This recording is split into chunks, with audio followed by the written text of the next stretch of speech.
اب ہمارے درمیان سے وہ ایام رخصت ہو رہے ہیں کہ جو تقوی کی بہار بھی تھے، اطاعت کی بہار، عبادت کی بہار، تلاوت کی بہار، ان ساری بہار کے ساتھ ساتھ تقوی پروردگار کی بہترین فرصت تھی انسان کے لیے کہ اس ماہ مبارک رمضان میں وہ اپنے آپ کو تقوی تک آسانی سے پہنچا سکتا ہے۔ لیکن ان ایام کے رخصت ہونے کا مطلب بالکل یہ نہیں ہے کہ ایام رخصت ہو جائیں، ایام کے ساتھ ساتھ تقوی بھی رخصت ہو جائے، نہیں۔ جتنا ہم نے تقوی پروردگار اس میں حاصل کیا ہے اور اس میں تقوی پروردگار کو گلے لگایا ہے، اس کی حفاظت ہم پہ واجب ہے، اس کی حفاظت ضروری ہے۔ عقلی چیز ہے، سامنے کی چیز ہے۔ ایک انسان جب محنت کر کے پیسہ کماتا ہے، ایک کسان محنت کر کے کھیتی کرتا ہے، تو کھیتی کاٹنے کے بعد اس کھیتی میں آگ، اس فصل میں آگ نہیں لگا دیتا ہے کہ ہماری ذمہ داری کھیتی کر لینا تھی اور باقی اب یہ رہے یا برباد ہو جائے۔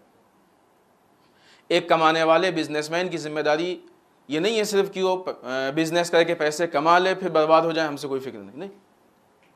وہ چیز جمع کی جاتی ہے کسی مقصد کے لیے، اور پھر وہ چیز جب تک باقی رہے گی وہ مقصد حاصل ہوتا رہے گا۔ تقوی پروردگار اس لیے حاصل کرتے ہیں تاکہ ہم خدا سے قریب ہو سکیں۔ تقوی جتنا زیادہ ہوگا ہم خدا سے اتنے ہی قریب ہوں گے۔ جب تک تقوی باقی رہے گا تب تک خدا سے قریب ہوتے رہیں گے۔ دوسری چیز، کبھی انسان یہ نہ سمجھے کہ صرف ماہ مبارک رمضان ہی تقوی کے ایام ہیں، اس کے بعد تقوی کے ایام نہیں ہیں۔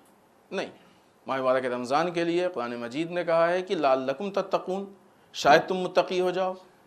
لیکن آپ دیکھیں تو کسی بھی لمحے پہ ہم کو تقوی سے الگ نہیں کیا گیا۔ مولا کائنات کا خطبہ پڑھ لیں، ائمہ کے اقوال پڑھ لیں، نہج البلاغہ کے دوسرے خطبات پڑھ لیں جہاں تقوی کے بے انتہا تقوی پہ زور دیا گیا ہے۔ البتہ یہ ساری چیزیں تب ہوں گی جب نہج البلاغہ سے مانوس ہوں اور نزدیک ہوں۔ کوشش کریں نہج البلاغہ پڑھنے کی۔ اس ماہ مبارک رمضان میں ایک نیک کام اور بہترین کام جو شروع کریں وہ یہ کہ نہج البلاغہ کو اپنی زندگی میں شامل کر لیں، ورنہ کہیں ایسا نہ ہو کہ روز محشر ہم کو مولا کائنات کو جواب دینا پڑے، ہم جواب نہ دے پائیں۔ لہذا جو بھی یہ تاکید کی گئی ہے یہ پوری زندگی میں شامل ہے، اور ان ساری تاکیدوں کے ساتھ ہر ہفتے جمعے میں خطبے میں خطیب خطبہ سے یہ کہا گیا ہے کہ آپ تقوی پہ زور دیں، تقوی کی طرف دعوت دیں، تقوی کی باتیں کریں۔ دو وجہ ہیں، ایک تو یہ کہ تقوی وہ چیز نہیں ہے کہ جس کو انسان بعض اوقات استعمال کر کے چھوڑ دے، وہ کافی ہے۔ حتیٰ کہ بعض موقع کے لیے بھی نہیں ہے کہ مثلا دن میں اتنی دیر تقوی اور اتنی دیر، مثلا نماز ہے، نماز آپ کو دن میں 5 ٹائم کی پڑھنی ہے، وہ سہولیت ہے کہ 3 وقت میں ہو گئی۔ روزہ آپ کو سال میں 1 مرتبہ رکھنا ہے، حج زندگی میں 1 بار ہے۔ لیکن تقوی کا مسئلہ ایسا نہیں ہے کہ 1 مرتبہ متقی ہو گئے اس کے بعد کچھ بھی کرے۔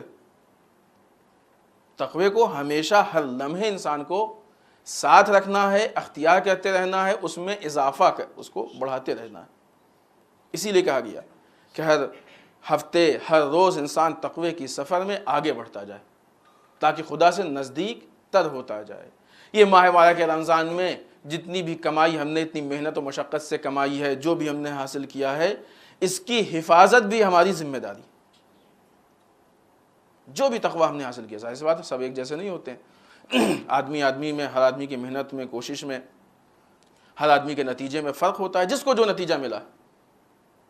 اور اگر انسان سمجھتا ہے کہ وہ نتیجے تک پہنچنے میں پیچھے ہے تو ابھی بھی 3 دن بچے، ابھی بھی اسپیڈ تیز کر کے تھوڑا سا اضافہ کر سکتا ہے۔